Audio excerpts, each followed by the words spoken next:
Six Nations Full Contact is finally here, and this is the first in a series of videos where I'm going to review each episode. Today, episode 1, and then have a conversation about the issues that it throws up, the thoughts that it starts, and I want to have that conversation with you in the comments, so get stuck in down below. And I'm so glad this has finally arrived, actually happening. For so long, we've been watching other sports get this kind of treatment, reach out to broader fans, try and convert casual fans into dedicated hardcore fans, and it just seemed like such a no-brainer. Rugby's got such a great story to tell, it just needed someone to tell it. And I know we've had the South African version of this for the World Cup last time, and a second one of those is coming up very soon, and Chasing the Sun, they're amazing. This is a great story to tell. And what's kind of frustrating in a way with rugby is that we were the first sport to do this. Living with Lions, that documentary about the 1997 British and Irish Lions tour to South Africa, one of the great bits of sporting storytelling, one of the great documentaries, and it was kind of the first in its genre, really kick-started what we've now seen happen everywhere, most recently and most successfully with shows like Drive to Survive, which have converted so many casual or even non-F1 fans into dedicated F1 fans. So let's get into episode 1 then. What I'll do is just kind of, again, if you haven't actually seen the episode, then obviously watch that first. So I don't know if I need to say spoiler alerts. I will run through just the headlines with what happened with the episode, and then we'll get into chatting about it. So episode 1 starts with basically the trailer that you might have seen online over the last couple of months. First thing you see is blood and a cauliflower ear. And I mean, I'm thinking when you see that, yeah, good, here we go. And then just like on that trailer, it follows up with a series of bone-shuddering hits, some of them even questionably high, a bit of shithousery by pushing people's face into the turf. And do you know what my initial thought, and I'll come on to this later, is I was like, yes, this is what rugby is.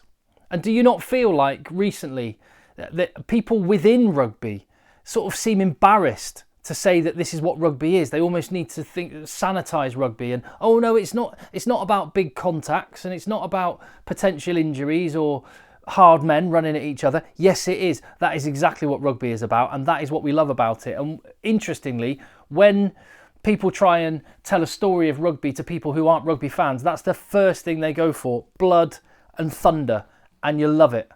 And then this episode is basically Scotland's story of the Six Nations. Look, I haven't watched episode 2 yet. I'm going to watch an episode, do my review before I watch the next episode. So I've no idea what's coming next. But my guess was, based on how this episode went, is that this is Scotland's story. And throughout the series, we will see a bit of more of a focus on each country as like the spine of every episode. That's how it appears to be. And at the end of episode 1, it sort of throws the momentum onto England. So I'm assuming England is going to be the next story, and some of that gets set up in this episode. We start at Scotland's training base, a wind and rain swept Alicante in Spain, and straight away Finn Russell arrives in a Christian Dior coat, and he is the main thrust and star of this episode, and what a great character he is.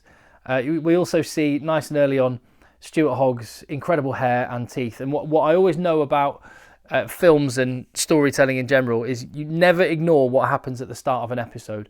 So the fact that Stuart Hogg was featured quite prominently in a very early scene says to me, whilst it didn't really happen in this episode, Stuart Hogg is going to get some limelight at some point later on. But that's just my guess. I'll have to wait and see on that.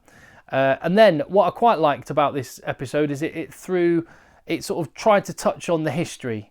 You can't spend too long doing anything in this. You can only give like surface level and be really quick, but it was just a quick montage of old games between England and Scotland, and telling the story that Scotland have generally found the going quite hard against England, particularly at Twickenham. We've seen a bit of Finn Russell. Now we see Marcus Smith, the golden boy of English rugby, and this sets up the episode, the two fly halves. And Marcus Smith, the consummate professional, the clean-cut, good boy, training hard, and then you get Finn Russell, who, I'll tell you what, Finn Russell pulls some amazing faces in this episode. This is, that's my favourite. when he's just driving in his car. I love Finn Russell. You can't not. And the word maverick gets used. I think Hugo Monnier used that word, and I mean that should be a drinking game. You have to see your drink off every time someone describes Finn Russell as a maverick. We'd all be legless. And then look at Finn Russell training, hands in pockets, going through the motions.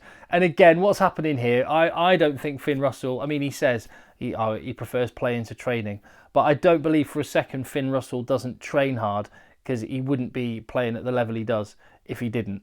So yeah, going through the motions, telling a story there versus Marcus Smith, grafting away.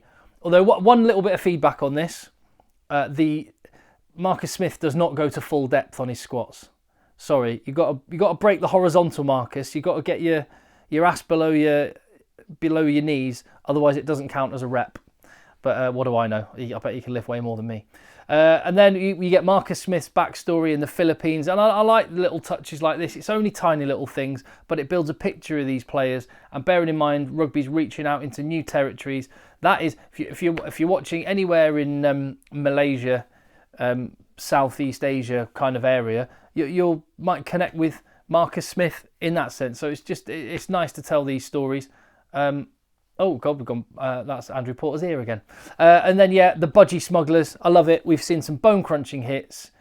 We've seen some budgie smugglers. And later on in the episode, we're going to see some beer. People are getting a great idea of what rugby is all about. So, as we move on, you get back to Finn Russell and his baby in a suitcase. Extremely cute. Again, we've had Marcus Smith's backstory. Now we're getting a bit of Finn Russell, a new dad. And someone who, I didn't know this about him, grew up, left school to become a stonemason, never thought about playing for Scotland when he was playing rugby.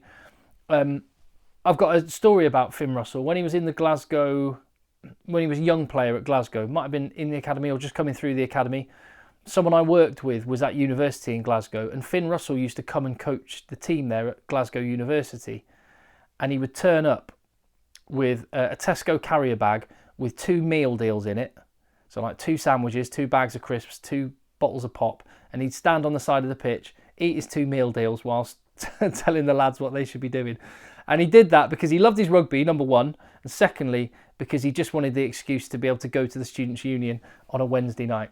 He is a total one-off, is Finn Russell, and you love him. But yeah, we got a bit of his backstory. And then we move on to the game. England versus Scotland at Twickenham. I was actually at this game. One of the very first videos I did on this channel was me at Twickenham for this match. And, well, yeah, the first game of Steve Borthwick's tenure.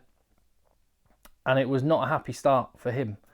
But it was an amazing occasion, particularly for that Duhan van der Merwe try. We'll come on to that in a minute. So you see a bit of a few shots and a few words from the dressing room. I'd like to see a little bit more of this stuff. I want to see a bit more swearing, a little bit more chat in the meetings and stuff. That's the one thing I will say. And in fact, I'll come on to what I think about it afterwards. Let me just go through the episode so you see a bit from the England camp. Then you get out onto the pitch. And one thing that's noticeable is the kicking duel and the tactical battle. You can't get into too much depth with the tactics of rugby on a show like this, particularly when you're reaching out to a new audience. But it was quite interesting to see that kicking formed a big part of the storytelling.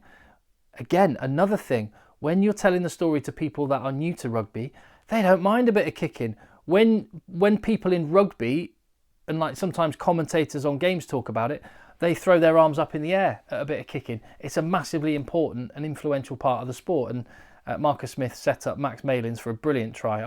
When I was at the game, I was sat on this side of the pitch, just up there. It was an awesome bit of skill. Then we get a bit of niggle. Finn Russell, what I like about this as well is Finn Russell wasn't complaining. Again, we're not apologising for this. Finn Russell's saying, yeah, that's part of the game. I fully expect to get Tom Curry putting his forearm in my face, and I just got smashed by Owen Farrell in a tackle, so it's what I expect. He wasn't complaining about it. And again, this is telling people what rugby is really like. The sort of things which, for some weird reason, rugby feels embarrassed to say about itself. But Finn Russell, as he pointed out, if they've got all the attention and all the heat on him, there's space for someone else. And Duan van der Merwe's try is one of the great tries I've ever watched when I've seen a game in person. It was a wonderful moment of rugby. Get to half-time, Gregor Townsend's giving his team talk, back out for the second half, and it's set up as Marcus Smith v Finn Russell. That's the whole essence of this episode. How's it going to go down? Marcus Smith, I think it's a bit harsh actually. They sort of paint what happened as Marcus Smith made a bad decision and that's why England didn't score, whereas Finn Russell set sorry, we're back to the budgie smugglers again.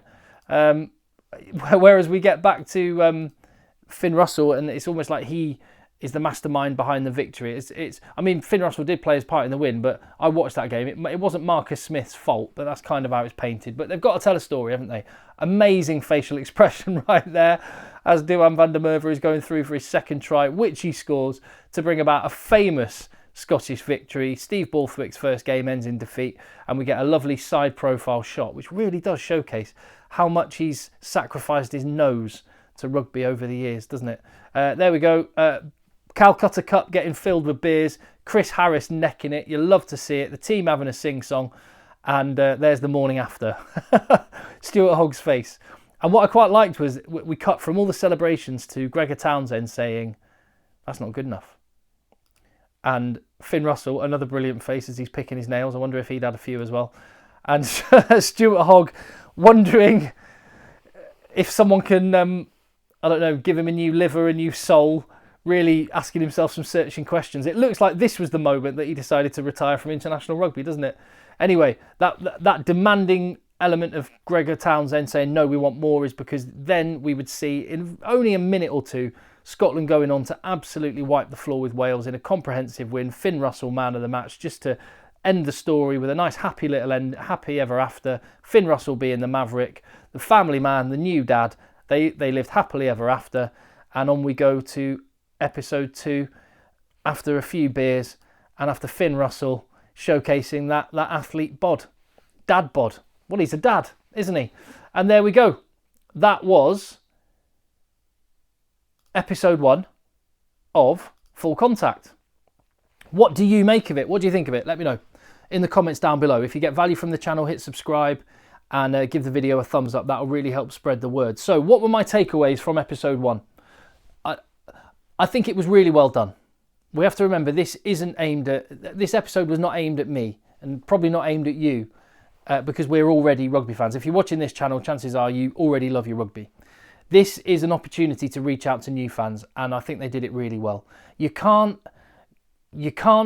explain, and I don't think you should try and explain all of the technical nuances of rugby in a show like this.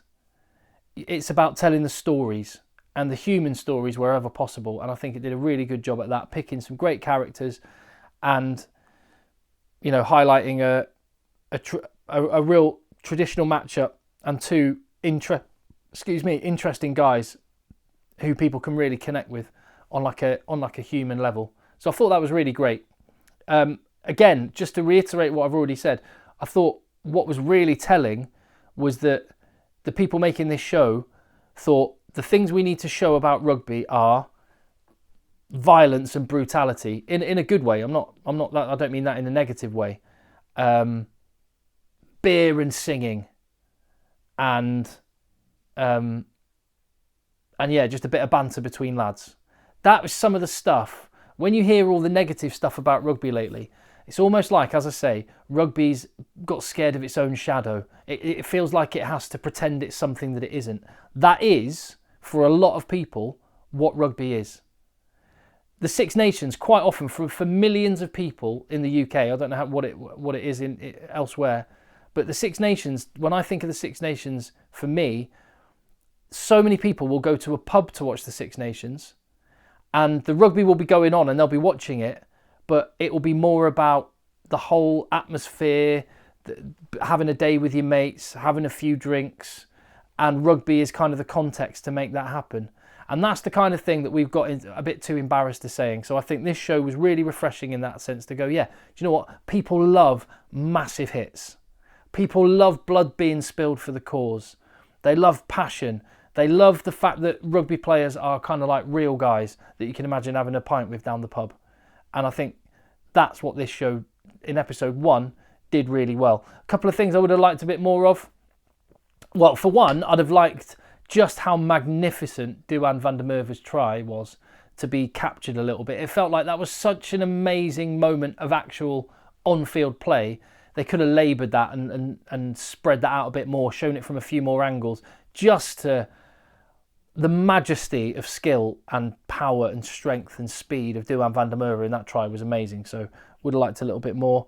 A lot of slow-mo in this, which I quite like. Yeah, that's what I wanted more, as I touched on. I want more of the team meetings, more of the huddle, more of the players talking. Now, one of the things we heard when this was being made was that some of the squads weren't happy with cameras going into places like that. They didn't get a lot of access for some of the bits that they would really like. So if that's the case, then I think the teams have shot themselves in the foot, because that is the gold content that you want. You want to feel like you're there in the dressing room, fly on the wall, watching it happen.